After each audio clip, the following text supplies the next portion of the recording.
Radhe Radhe everyone. आज की इस वीडियो में मैं आप सभी को पूर्णिमा और अमावस्या दो बहनों की कहानी सुनाऊंगी और साथ ही आप स्क्रीन पर पूर्णिमा पर होने वाली भगवान सत्यनारायण की पूजा और अमावस्या पर होने वाली शिव जी की पूजा विधि भी देखते चलिए। तो चलिए कहानी शुरू करते हैं। एक राज्य में एक राजा और एक रानी रहते थे, जिनकी 4 संतानें थीं, 2 लड़के 2 लड़की। एक लड़की का नाम पूर्णिमा तथा दूसरी लड़की का नाम अमावस्या था। पूर्णिमा घर के कामों में निपुण थी और घर का पूरा काम करती थी और भगवान की पूजा अर्चना भी किया करती थी। इसके अतिरिक्त वह गौ माता की सेवा भी करती थी और उसकी दूसरी बहन अमावस्या ना ही घर का कोई काम करती थी, ना ही भगवान की पूजा अर्चना करती थी और ना ही गौ माता की सेवा करती थी। पूर्णिमा सर्वगुण संपन्न थी, फिर भी राजा और रानी अपने दोनों बेटों तथा पुत्री अमावस्या को ही प्यार किया करते थे और वह पूर्णिमा से प्यार नहीं करते थे, उसके साथ भेदभाव करते थे। राजा के दोनों पुत्र और पुत्री धीरे धीरे बड़े हो रहे थे। जब वे बड़े हो गए, राजा ने अपने दोनों पुत्रों का विवाह योग्य कन्याओं के साथ करा दिया। इसके बाद रानी ने राजा से कहा, अब दोनों पुत्री विवाह के योग्य हो गई हैं और इन दोनों का विवाह भी करा दो, लेकिन पुत्री अमावस्या का विवाह किसी बड़े खानदान में कराना और पूर्णिमा का विवाह किसी गरीब परिवार में कराना, क्योंकि पूर्णिमा को केवल भगवान की पूजा पाठ करना ही पसंद है और गाय की सेवा करना पसंद है। अब रानी ने राजा को दोनों पुत्रियों का रिश्ता तय करने के लिए भेज दिया। राजा ने अपने पड़ोसी राज्य में जाकर वहाँ के राजा के पुत्र से अमावस्या का रिश्ता तय कर दिया और वहीं पास के गांव में जाकर एक गरीब परिवार के लड़के से पुत्री पूर्णिमा का रिश्ता भी तय कर दिया। यह सारी बात जाकर राजा ने अपनी रानी से बताया तो रानी सोचने लगी कि अब देखते हैं भगवान इसकी मदद कैसे करते हैं। यह बहुत ही पूजा पाठ करती है और भगवान में मगन रहती है। पूर्णिमा का भाई और उसकी भाभी पूर्णिमा से बहुत प्यार करते हैं, क्योंकि पूर्णिमा उनके घर के कामों में उनका साथ देती है और कामों में उनका हाथ बटाती है, और यहीं उनकी दूसरी बहन अमावस्या उन पर अपना रोब जमाती है और घर का कोई कार्य नहीं करती। कुछ समय बीत जाने के बाद दोनों पुत्रियों का विवाह हो जाता है। राजा और रानी विवाह के बाद अपनी दोनों पुत्रियों को विदाई देते हैं। विदाई देते समय राजा और रानी पुत्री अमावस्या को बहुत सारा धन और दौलत देकर विदा करते हैं और पूर्णिमा को कुछ भी नहीं देते, अपने घर से खाली हाथ विदा करते हैं। इसके बाद दोनों बहनें अपने अपने ससुराल को चली जाती हैं। कुछ दिन बीत जाते हैं और एक दिन अमावस्या अपने घर पर शिव जी की कथा रखती है, जिसमें वह सभी गांव वालों को निमंत्रण देती है और अपनी बहन पूर्णिमा को नहीं बुलाती। जब गांव की सभी औरतें अमावस्या के यहाँ जाती हैं तो यह सब दृश्य पूर्णिमा अपने घर के दरवाजे से बाहर बैठकर देख रही होती है। तब वहाँ से गुजर रही औरतें पूर्णिमा से कहती हैं, तुम्हारी बहन के यहाँ शिव जी की कथा रखी गई है, क्या तुम नहीं चलोगी? पूर्णिमा ने कहा, मुझे निमंत्रण नहीं आया है, मैं नहीं जा सकती। सभी गांव की औरतों ने पूर्णिमा से कहा, बुलाया नहीं तो क्या हुआ, भगवान शिव की कथा है, तुम हमारे साथ चलो। गांव की सभी औरतों की बात मानकर पूर्णिमा भी उनके साथ भगवान शिव की कथा में अमावस्या के घर चली जाती है। जब अमावस्या की नज़र पूर्णिमा पर पड़ती है तो वह कहती है कि तुम यहाँ कैसे चली आई, मैंने तो तुम्हें बुलाया नहीं था। खैर कोई बात नहीं, अब तुम आ ही गई हो तो चुपचाप बैठी रहना। और यह कहते हुए अमावस्या ने पूर्णिमा की गरीबी का भी मजाक उड़ाया। पूर्णिमा की आंखों में आंसू आ गए और रोते रोते मन ही मन पूर्णिमा भगवान शिव से विनती करती है कि हे भगवान, क्या पूजा पाठ करना गलत है, गौ माता की सेवा करना गलत है? आखिर मेरी गलती क्या है? आप मुझ पर अपनी कृपा दृष्टि कब बनाएंगे? पूर्णिमा बार बार भगवान शिव से यही कहती रहती है। इतने में शिव कथा पूरी हो जाती है और अमावस्या भगवान का प्रसाद बांटने लगती है। वह सभी लोगों को प्रसाद देती है, लेकिन पूर्णिमा को वहाँ प्रसाद नहीं देती। पूर्णिमा बिना प्रसाद के ही अपने घर लौट जाती है। रास्ते में वह यह सोचते हुए चलती है कि यदि बच्चे उससे कथा का प्रसाद मांगेंगे तो वह उन्हें क्या जवाब देगी। उसने सोचा कि वह अपने मायके अपने भाई भौजाई के यहाँ जाएगी और वहाँ से आते हुए बच्चों के लिए कुछ लेकर आएगी। ऐसा सोचते हुए वह अपने घर वापस लौट आई, घर वापस लौटकर आने के बाद वह अपने पति और बच्चों से कहती है कि वह अपने मायके जा रही है। पति ने कहा ठीक है, और कुछ समय बाद पूर्णिमा अपने मायके के लिए रवाना हो गई। चलते चलते रास्ते में एक चबूतरा आया जिस पर तुलसी का पौधा लगा था। उस चबूतरे पर एक बूढ़ी अम्मा बैठी हुई थी। वह कोई और नहीं, साक्षात तुलसी माँ थी। उस बूढ़ी माता ने पूर्णिमा से कहा, बिटिया तुम कौन हो और कहाँ जा रही हो? पूर्णिमा अपना परिचय देती है। परिचय देने के बाद बूढ़ी औरत ने पूर्णिमा से कहा कि यहाँ तुलसी का पौधा सूख रहा है, इसमें थोड़ा सा पानी डाल दो और इस चबूतरे की साफ सफाई कर दो, जिससे मुझे थोड़ा ठंडक मिलेगी। पूर्णिमा ने कहा ठीक है माँ, तुलसी में पानी डाल देती हूँ यहाँ पर मैं, और साफ सफाई भी कर देती हूँ। पूर्णिमा ने साफ सफाई करने के बाद बूढ़ी अम्मा को भी नहला दिया और बूढ़ी अम्मा की भी सेवा की, उनके पैर दबाए और बूढ़ी अम्मा से कहा कि माँ जी और बताइए, मैं आपकी क्या सेवा करूँ? और कोई काम है तो बता दीजिए, मैं कर दूँगी। बूढ़ी अम्मा ने कहा कुछ नहीं, अब तुम जाओ और वापस आते समय मुझसे मिलते हुए जाना।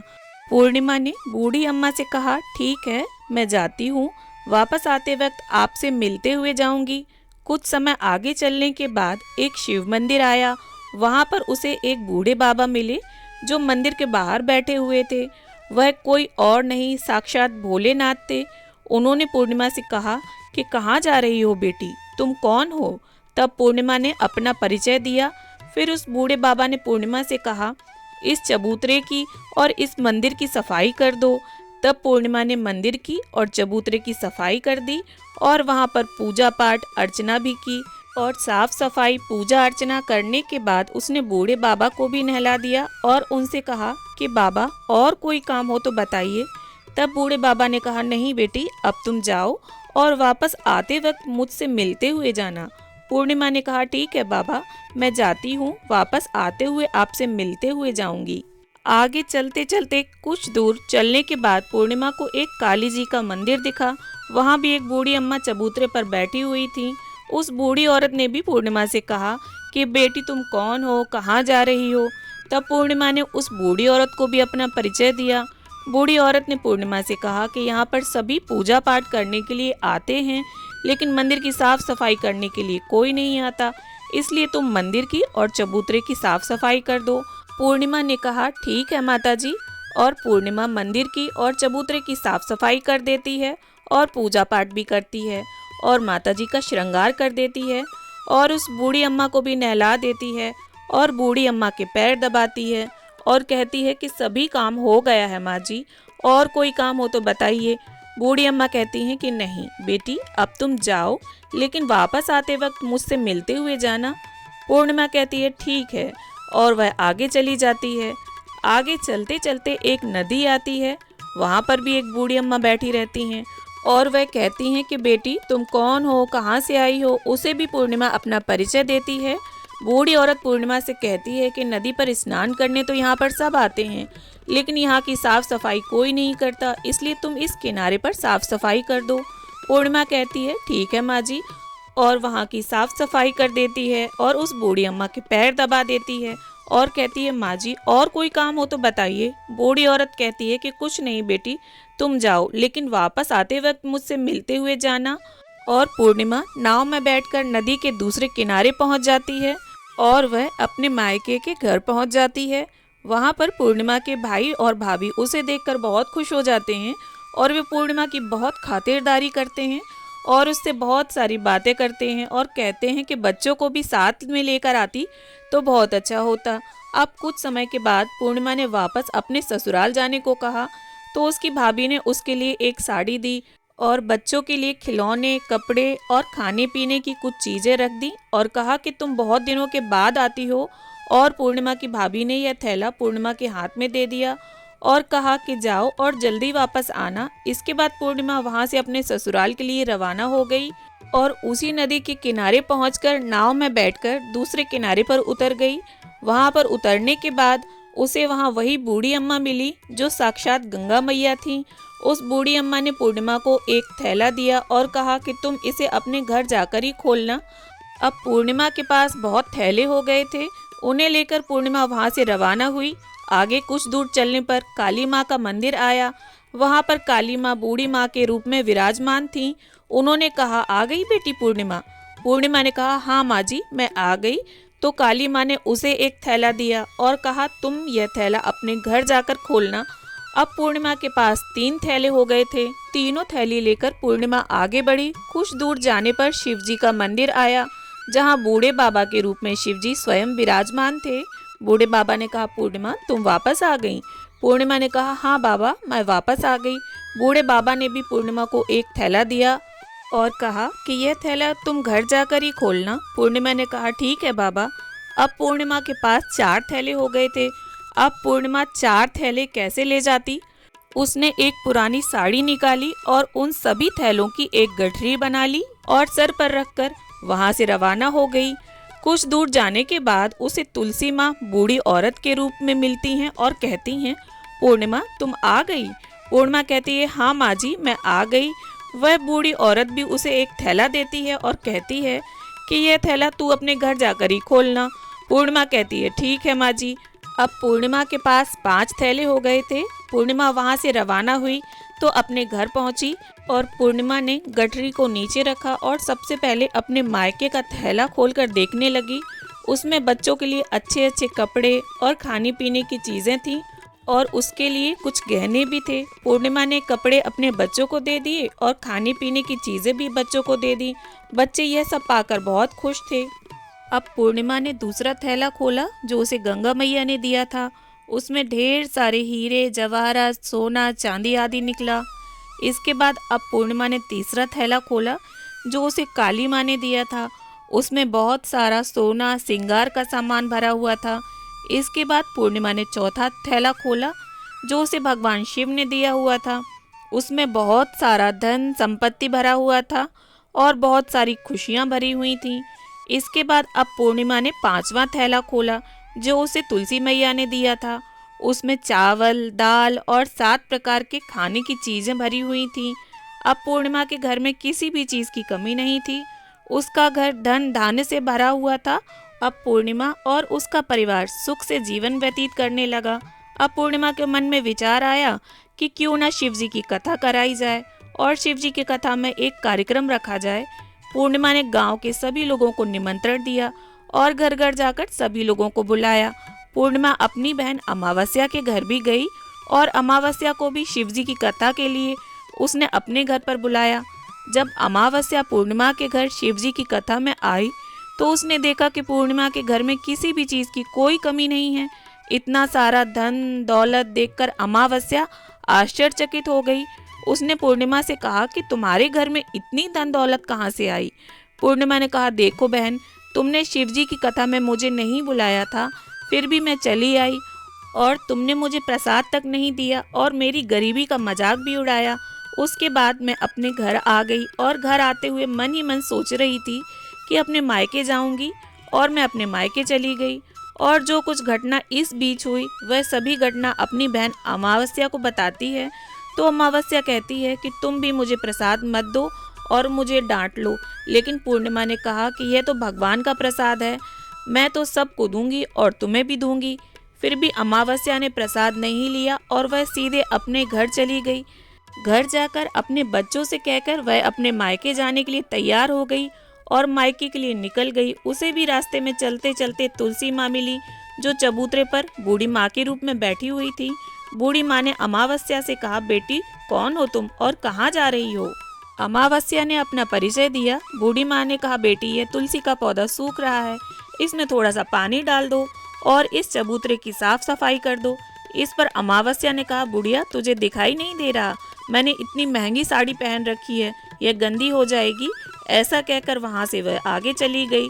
आगे जाने पर उसे भगवान शिव मिले जिनसे उसने ऐसा ही कहा और आगे जाने के बाद उसे काली माँ मिली जिससे उसने यही सारी बातें कहीं। आगे जाने पर उसे गंगा मैया मिली, उनसे भी उसने यही सब कहा और आगे चली गई।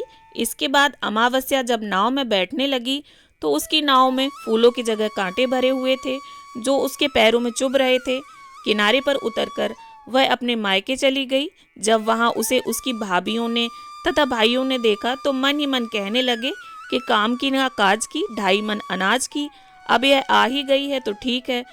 पूर्णिमा तो हमारे काम काज में हमारा हाथ बटाती थी, यह तो कोई काम करेगी नहीं। और उन्होंने खाना बनाया और खा पी कर सभी सो गए। अमावस्या जब सुबह उठी और अपनी भाभीयों से कहा कि मैं अपने ससुराल जा रही हूँ। उन्होंने कहा ठीक है जाओ। अमावस्या बोली पूर्णिमा को तो तुमने एक थैला दिया था और मुझे कुछ नहीं दोगे क्या? भाई और भाभी ने कहा कि तुम घर जाओ, थैला तुम्हारे घर पहुंच जाएगा। फिर अमावस्या वहां से निकल गई और नदी के किनारे पर पहुंची। वहां गंगा मैया बूढ़ी औरत का रूप धरकर बैठी हुई थी। बूढ़ी माँ ने कहा आ गई बेटी? तो उसने कहा हाँ मैं आ गई। इसके बाद अमावस्या ने कहा तुमने पूर्णिमा को एक थैला दिया था और मुझे नहीं दोगी क्या? बूढ़ी अम्मा ने कहा तुम घर जाओ, थैला तुम्हारे घर पहुंच जाएगा। ऐसे ही काली माता, भगवान शिव और तुलसी मैया ने भी कह दिया। जब वह घर पहुंची तो उसके आंगन में 5 थैले रखे हुए थे। जब अमावस्या 5 थैले खोलती है तो किसी में ईंट पत्थर, किसी में मिट्टी, किसी में सांप बिच्छू थे। उसने अपना माथा पीट लिया और कहा हे भगवान, हमें मायके में भी कुछ नहीं मिला और इधर भी कुछ नहीं मिला। फिर अमावस्या दौड़कर पूर्णिमा के पास जाती है और कहती है कि तुझे इतना सब मिला और मुझे कुछ भी नहीं। तब पूर्णमस्या ने कहा मैं मायके जाती हूँ तब भाभीयों के साथ काम करवाती हूँ और तुमने तो भाभीयों की कभी मदद नहीं की, तो भाभी तुमको क्या देंगी? गंगा मैया को तुमने ठुकरा दिया, शिव जी, काली माँ, तुलसी मैया सबको तुमने ठुकरा दिया, इसलिए भगवान ने तुम्हें कुछ नहीं दिया। तब अमावस्या कहती है बहन मुझे माफ़ कर दो, मैंने सदा तुम पर अत्याचार किया, लेकिन इसमें मेरा कोई कसूर नहीं है। मुझे भी बताओ, अभी मुझे नहीं मिला लेकिन मैं भक्ति करके उसे प्राप्त कर लूँगी। तब पूर्णिमा ने कहा कि बहन देखो, पहले सूत्र का ज्ञान ले लो। पहले सूत्र में दया मांगना, दूसरे सूत्र में शिव चर्चा करना और तीसरे सूत्र में ओम नमः शिवाय का 108 बार जप करना। बस भगवान ने जो 3 सूत्र दिए हैं वो प्रसाद के रूप में स्वीकार कर लेना और हृदय में बसाना। मैंने सच्चे मन से भगवान का पूजा पाठ किया, सबकी मदद की, सबका काम किया, इसलिए मुझे सब कुछ मिला और तुम्हारे पास जो भी था वो भी खत्म हो गया। तब अमावस्या अपने घर गई और भगवान शिव से माफ़ी मांग पूजा पाठ करने लगी। जय हो श्री हरि नारायण की, जय हो शिव शंकर की। आपको ये वीडियो कैसा लगा कमेंट करके ज़रूर बताइए और ज़्यादा से ज़्यादा लाइक और शेयर करिए। धन्यवाद।